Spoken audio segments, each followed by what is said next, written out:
Assalamualaikum warahmatullahi wabarakatuh.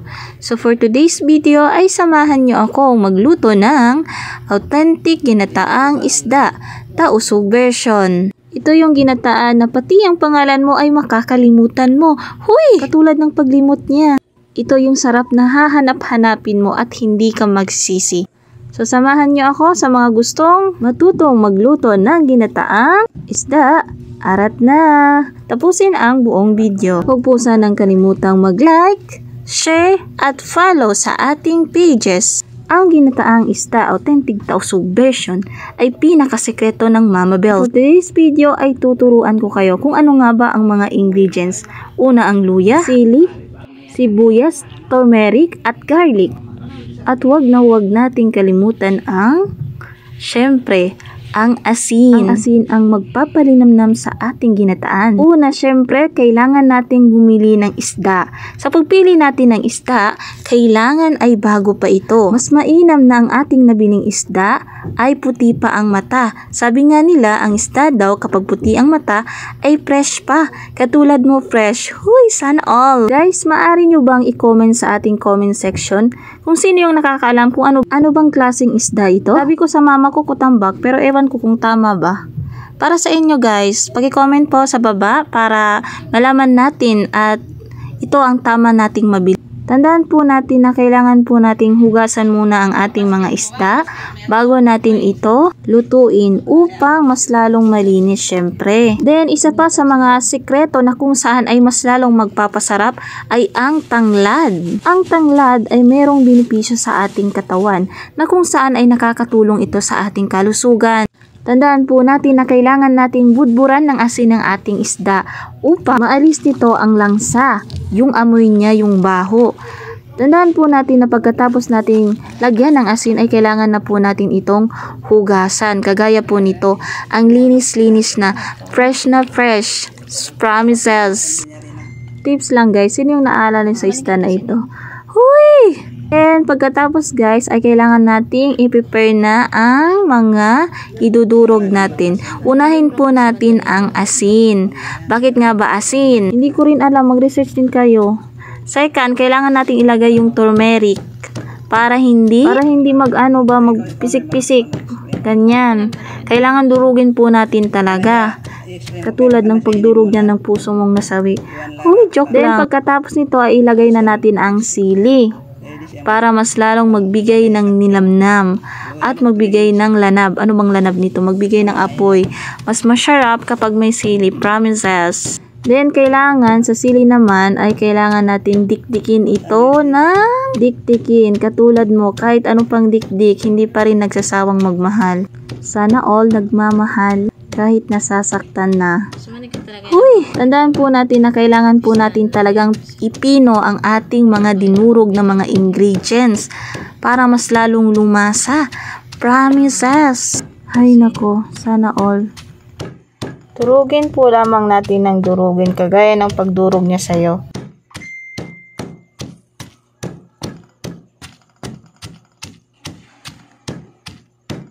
Tapos ang pagbawang.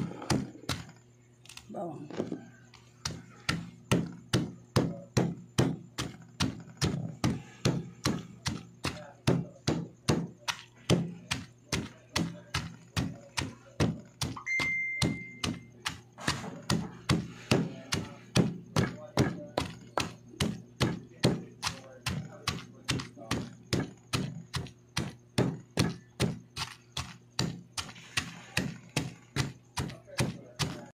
Para di siya magbisik. Magtuwig siya. Ang luya, magtuwig siya. Yan siya.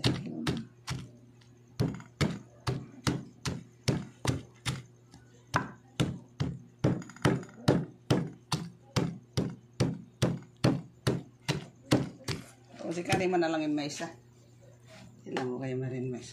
Then, ilagay na natin ang pepper.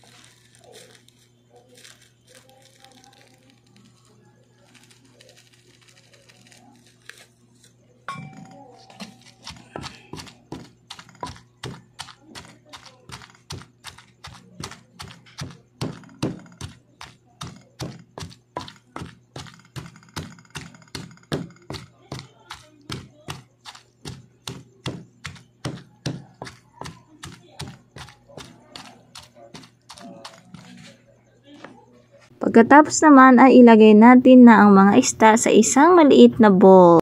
Tandaan po natin na huwag natin kalimutan ang ating procedure kanina. Pagkatapos nito ay ilagay na natin dahan-dahan ang mga nadurog natin kanina na mga ingredients. Kailangan i-mekos-mekos natin yang lahat. Iningkati na. Ito. Kuan konsumsab siya ako panisa. Siya ko lang naman pabili. Siya ko pa. Maglukay na maka-business kita rin di. Ina.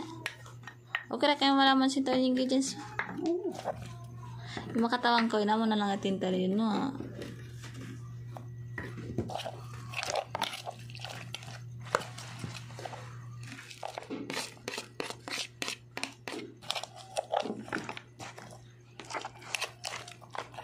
Ingat kami sa Laban mo mag-isa. ang kuan. 30 minutes.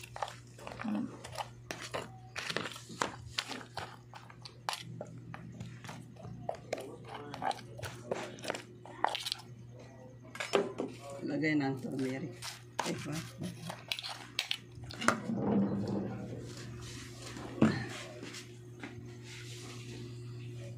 Wala ko tamag.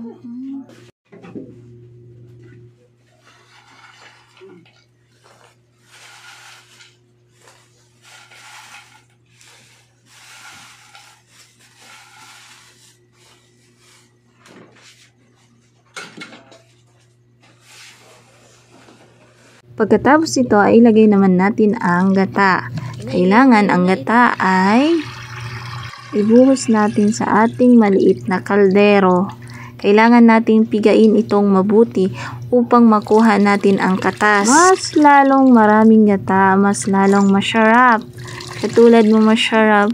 Huy!